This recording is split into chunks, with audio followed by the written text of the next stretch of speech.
proportion humaine ou à visage plus humain. C'est important aussi. Il faut toujours un... Ah. On va débuter face un Malien face à un Marocain, tiens. Ah, le Maroc aussi est là. Oui, le Maroc c'est une surprise aussi. Les lions de l'Atlas, les troisième lions. Les deux ministres, M. Mambeu et M. Amisha, qui sont présents. Avec en compagnie de M. Seriba. Exactement, M. Seriba Mahaman, qui est le directeur de ces Jeux de la francophonie, qui nous a vraiment aidé, beaucoup soutenu durant cette organisation. D'ailleurs, je tiens à remercier ici vivement, parce que sans lui, je pense qu'il y a beaucoup de choses qui n'auraient pas été faites. Je salue aussi les autorités ivoiriennes qui ont quand même fait beaucoup pour que ces Jeux puissent avoir lieu. Merci à toutes les autorités d'avoir permis vraiment d'avoir ces beaux Jeux.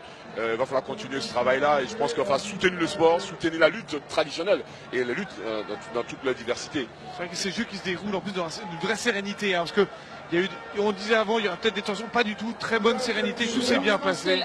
La Côte d'Ivoire vient de donner un bel exemple justement en termes de capacité d'organisation, mais surtout d'appropriation par les populations des Jeux.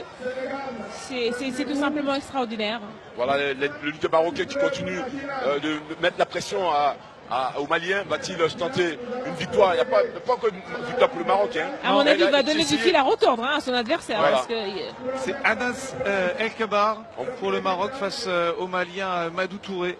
Le Maroc ici, vous savez que la Côte d'Ivoire et le Maroc sont vraiment en très bonne coopération. Le président de la République, Alassane Ouattara, et le roi sont vraiment en très bon terme. D'ailleurs, le président a vraiment insisté, et je pense que les Marocains ici, leur participation était un signe très fort de cette ouverture de cette francophonie. Donc il va falloir continuer ce travail-là. Il va falloir que nous remercions vraiment le président de continuer cette coopération, parce que ça donne l'engouement. La présence du Cameroun et du Maroc ici est quelque chose de très très fort. Et demain, la finale de foot entre le Maroc et la Côte d'Ivoire, ça va être quelque chose. Alors, ça va être énorme. Une belle affiche. Une belle affiche. Ça va être énorme. énorme. Quand on a vu hier aussi la demi-finale entre le Mali et la Côte d'Ivoire, c'était fou déjà, ambiance de feu. Voilà, cette lutte africaine qui montre encore cette diversité. Nous avons eu la première édition avec Bumburutu qui venait du Maroc, hein.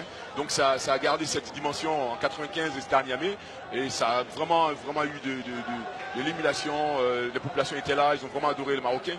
Donc voir un Marocain ici en petite finale, c'est le signe comme quoi ils ont gardé cette tradition au niveau de la lutte africaine. Donc il faut continuer à promouvoir ça. Ah, le Marocain, il essaye. Oui, pourquoi pas. Il tente. Bah, si la Roumanie gagne, pourquoi pas le Maroc.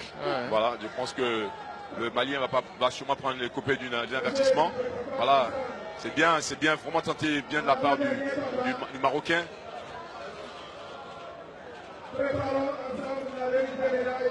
Alors, je ne sais pas si vous partagez mon avis, mais on sent un petit peu moins de hargne que lors des précédents combats, pour ce combat précisément. Un peu plus calme. Oui, un peu plus calme, un peu plus D'ailleurs, serein. l'arbitre vient donner l'avertissement au Malien. Oui. Voilà, parce que le Marocain, il a vraiment envie d'y aller. Il tente. Il essaie des actions en tout cas. Voilà, il va essayer en tout cas d'aller chercher les bras. Là, l'autre il tient les doigts.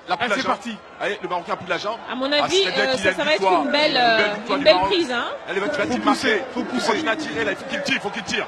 Qu'il essaie de décaler. Il a les ressources pour. Hein. Ça y est, le Maroc. Qu'est-ce qui s'est passé? Le Marocain qui part. Attention, on va voir. Suspense. Je pense que si. Victoire du Marocain. Victoire du Marocain. Voilà, le Maroc. Mais oui, c'est imparable. Ça, c'est extraordinaire. Victoire du Marocain.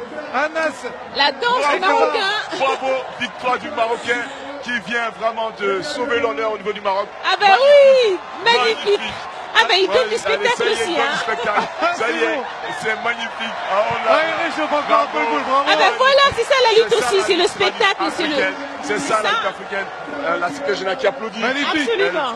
Je crois qu'elle se régale. Ah bah oui, ça c'est magnifique. Certainement, c'est des moments de sa vie dont elle va se souvenir. Je pense qu'elle va se souvenir de ça.